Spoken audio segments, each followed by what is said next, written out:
بسم الله الرحمن الرحيم سبح لله ما في السماوات وما في الأرض وهو العزيز الحكيم يا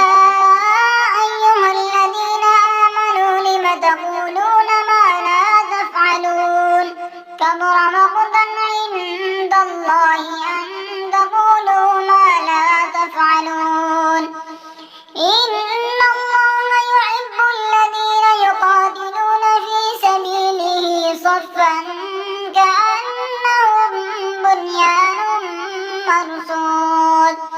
وإذ قال موسى لقومه يا قوم لم تؤذونني وقد تعلمون أني رسول الله إليكم فلما زاغوا أزاغ الله قلوبهم والله لا يهدي القوم الفاسقين وإذ قال عيسى ابن مريم يا بني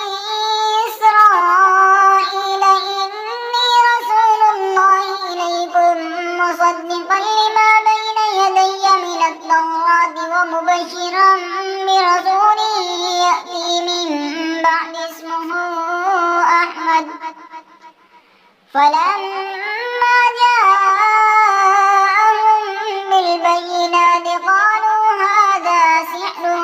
مبين ومن أظلم ممن افترى على الله الكذب وهو يدعى إلى الإسلام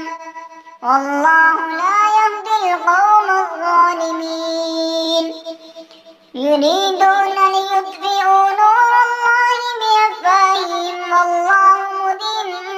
نوره ولو كره الكافرون هو الذي أرسل رسوله بالهدى ودين الحق ليظهره على الدين كله ولو كره المشركون يا أيها الذين آمنوا هل أدلكم على تجارة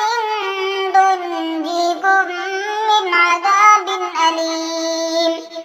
تؤمنون بالله ورسوله وتجاهدون في سبيل الله بأموالكم وأنفسكم ذلكم خير لكم إن كنتم تعلمون يغفر لكم ذنوبكم ويدخلكم جنات تجري من تحتها الأنهار ومساكن طيبة في جنات عدن ذلك الفوز العظيم وأخرى تحبونها